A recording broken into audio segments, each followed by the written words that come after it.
प्यारे विद्यार्थियों, आप सभी को मेरा नमस्कार। मैं डॉक्टर नेमीचंद कुमावत, सहायक आचार्य हिंदी विषय, राजकीय महाविद्यालय की आपकी इस बीए पार्ट सेकेंड विषय हिंदी साहित्य के द्वितीय प्रश्न पत्र की आज की इस ऑनलाइन कक्षा में मैं आप सभी का हार्दिक अभिनंदन और स्वागत करता हूं। प्यारे विद्यार्थियों, आज हम बात करने जा रहे हैं शुक्ल युग के प्रमुख निबंध और निबंधकार। इससे पूर्व की ऑनलाइन कक्षाओं में मैंने आपके हिंदी साहित्य की इस द्वितीय प्रश्न पत्र की अंक योजना और पाठ्यक्रम पर विस्तार से चर्चा की है।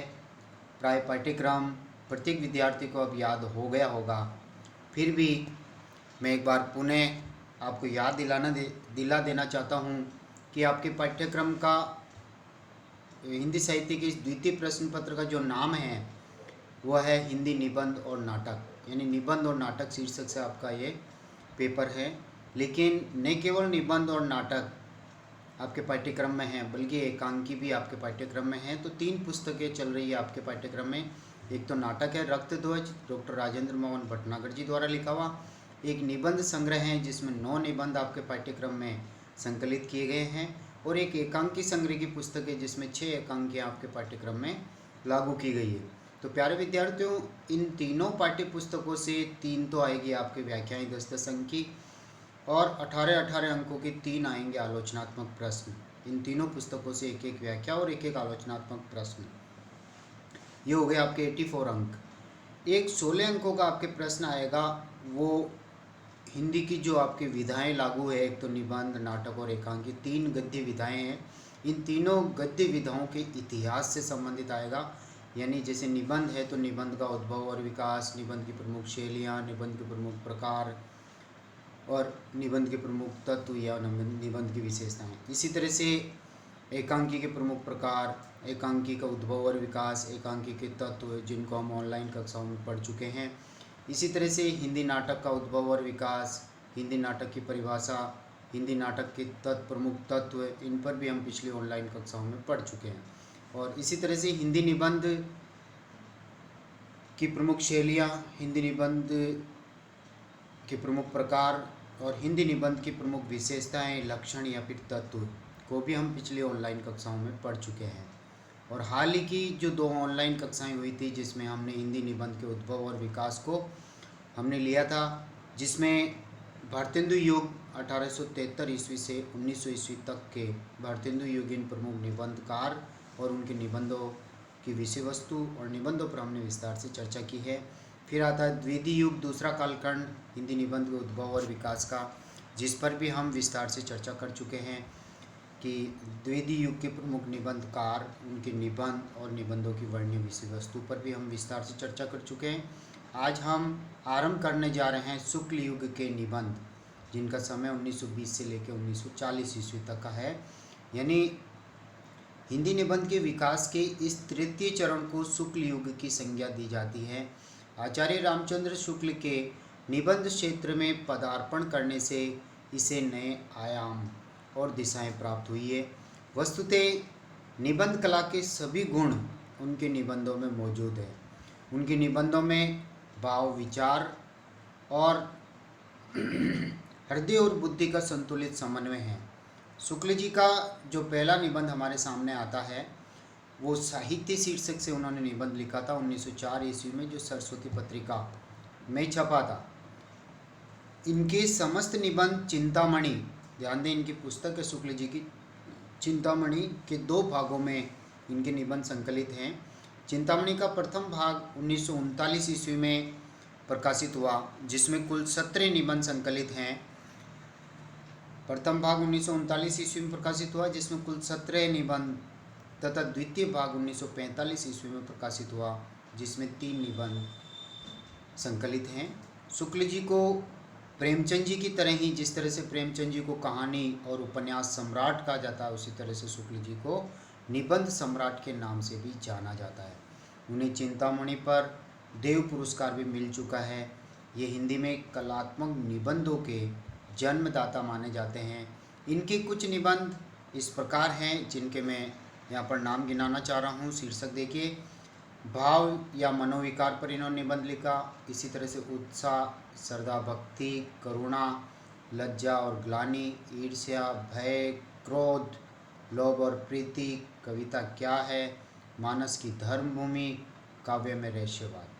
प्यारे विद्यार्थियों, बहुत इम्पोर्टेंट निबंध है इनके। चिंतामणि भाग 1 में जो 17 निबंध और चिंतामणि भाग 2 के जो 3 निबंध हैं, वेरी इम्पोर्टेंट, इन्हें आप याद कर लें। भाव या मनोविकार, उत्साह, श्रद्धा, भक्ति, करुणा, लज्जा और ग्लानि, ईर्ष्या, भय, क्रोध, लोभ और प्रीति, कविता क्या है, मानस की धर्मभूमि, काव्य में रहस्यवाद आदि शीर्षकों से इन्होंने निबंध लिखे हैं। गहन विचार विधियों के साथ साथ रसपूर्ण छींटें उनकी चिंतामणि में यहाँ सर्वत्र बिखरे हुए हैं। उनके निबंधों में चिंतन की मौलिकता, विश्लेषण की सूक्ष्मता एवं शैली की प्रौढ़ता के एक साथ दर्शन होते हैं। उनका वाक्य विन्यास अत्यंत सुगठित एवं सटीक है। प्रत्येक शब्द स्फटिक मणि की भांति अपने उचित स्थान पर जड़ा हुआ है, जिसका कोई विकल्प नहीं। उनके निबंधों में विषयानुरूप सभी शैलियों का प्रयोग है।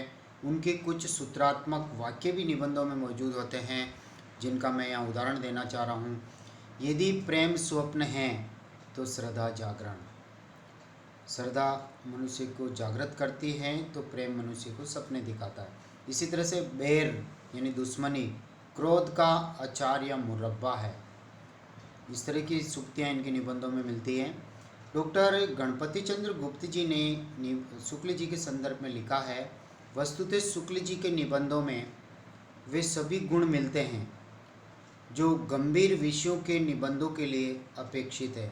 शुक्ल जी के निबंधों में परिष्कृत, प्रांजल, साहित्यिक भाषा का प्रयोग हुआ है।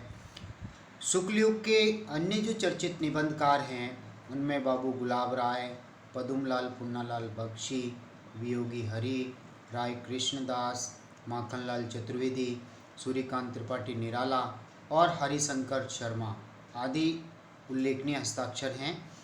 बाबू गुलाब राय जी को हम दूसरे नंबर पे निबंधकार के रूप में ले रहे हैं। पहले पे हमने आचार्य शुक्ल जी को पढ़ा, उनकी चिंतामणि में उनके निबंध संकलित हैं। बाबू गुलाब राय जी के देखिए निबंध संग्रह हैं, मेरे निबंध, मेरी असफलताएं, फिर निराशा क्यों, मन की बातें आदि इनके निबंध संग्रह हैं। उन्होंने अपने निबंधों में सरल, स्वच्छ, स्पष्ट और भाव व्यंजक भाषा का प्रयोग किया है। गुलाब राय जी एक उच्च कोटि के आलोचक भी थे, इसलिए उनके कुछ निबंधों में साहित्यिक समस्याओं पर चिंतन हुआ है।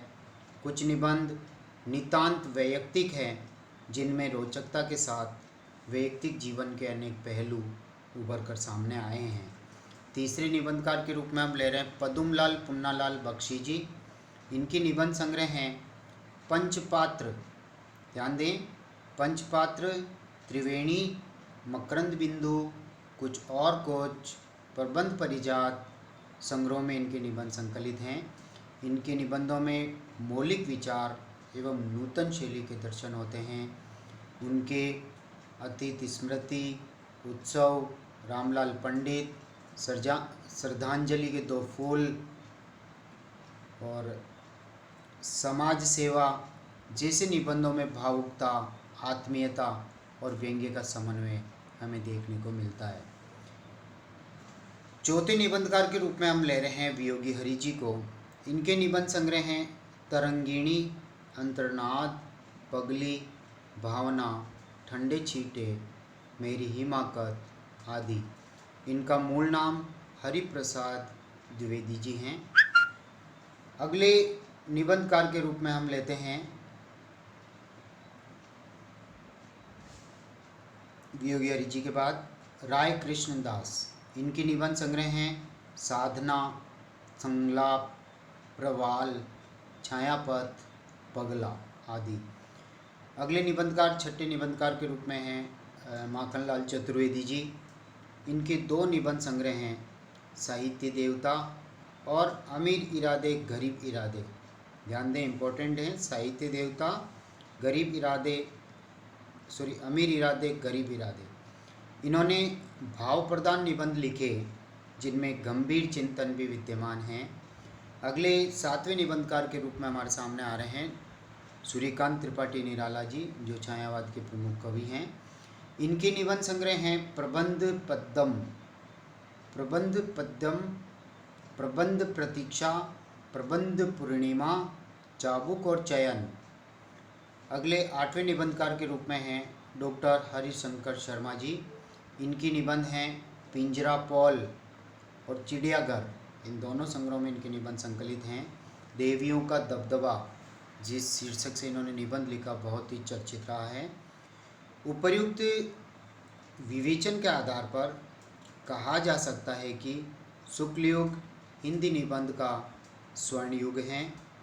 इसमें विषय की व्यापकता, गंभीरता, सूक्ष्मता है। ये निबंध मनोविज्ञान, साहित्य, संस्कृति, इतिहास आदि सभी विषयों को समाविष्ट किए हुए हैं। निजी अनुभूतियों एवं वैयक्तिक भावनाओं का प्रकाशन भी इनमें खूब हुआ है। शैली प्रौढ़तम है। आचार्य रामचंद्र शुक्ल इस युग की महनतम उपलब्धि कही जा सकती है और वह हिंदी के सर्वश्रेष्ठ निबंधकार कहे जा सकते हैं। प्रेमचंद जी जिस तरह से कहानी और उपन्यास के क्षेत्र में कहानी सम्राट और उपन्यास सम्राट के रूप में विख्यात हुए हैं, उसी तरह से आचार्य रामचंद्र शुक्ल इस शुक्ल युग 1920 में 20 से 1940 के बीच में निबंधों के सम्राट के रूप में इन्होंने ख्याति प्राप्त की है। प्यारे विद्यार्थियों, आप ध्यान दें, ये जितने भी वीडियोज ऑनलाइन आपको पढ़ाने के लिए बनाए जा रहे हैं, महाविद्यालय के गवर्नमेंट कॉलेज रायपुर भीलवाड़ा यानी CCE राज चैनल पर ही अपलोड किए जा रहे हैं, यूट्यूब चैनल पर। साथ ही प्रत्येक वीडियो का जो लिंक है वो आपके जो व्हाट्सएप ग्रुप कक्षावार जो बनाए हुए हैं, उन ग्रुप में भी हम लिंक शेयर कर रहे हैं।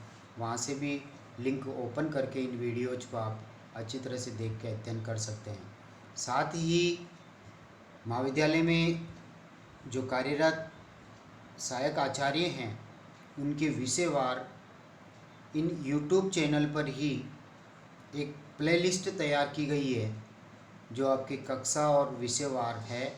जैसे आप राजनीति विज्ञान की प्लेलिस्ट को खोलेंगे तो राजनीति विज्ञान से संबंधित सारे वीडियोज आपके सामने आ जाएंगे।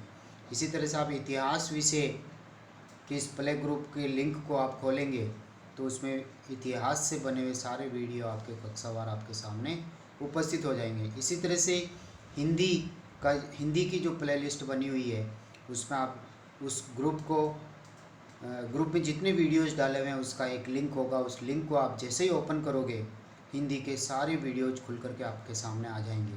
तो प्यारे विद्यार्थियों, आप इन सभी वीडियोज़ को देखें, सुने, अच्छी तरह से इस मटेरियल को याद करें आप। और इन जितने भी ये नोट्स हम जिसके ऊपर वीडियो बना करके आपके यूट्यूब चैनल के साथ ही लिंक व्हाट्सएप ग्रुप में सेंड कर रहे हैं, तो ये इन नोट्स की PDF भी बना करके हम आपके व्हाट्सएप ग्रुप में सेंड कर रहे हैं। वहाँ से भी आप इनको अच्छी तरह से पढ़ सकते हैं। कॉलेज की यूट्यूब चैनल पर जब आप वीडियोज देखते हैं तो उनको आप सब्सक्राइब ज़रूर करें, आप उनको लाइक करें, आप उन पर कमेंट करें और आप अच्छी से अच्छी तैयारी करके अच्छे से अच्छे अंक आप मुख्य परीक्षा में ला सकते हैं। आज की इस ऑनलाइन कक्षा को मैं यहीं समाप्त कर रहा हूँ। अगली जो हमारी ऑनलाइन कक्षा होगी, उस कक्षा में हमने भारतेंदु युग, द्विवेदी युग और शुक्ल युग के इन 3 कालखंडों पर हिंदी निबंध के उद्भव और विकास को हमने पढ़ा है। अगली जो ऑनलाइन कक्षा होगी वो शुक्लोत्तर युगीन हिंदी निबंध और निबंधकारों पर होगी, जो क्योंकि सैकड़ों निबंधकार शुक्लोत्तर युग में सम्मिलित होते हैं, तो उनको मैं 2 ऑनलाइन कक्षाओं में आपके सामने उस विषय वस्तु को रखूँगा। उसकी विस्तार से चर्चा करते हुए आपको मैं ऑनलाइन कक्षा में मैं आपको पढ़ाऊँगा। तब तक के लिए जय हिंद, जय भारत।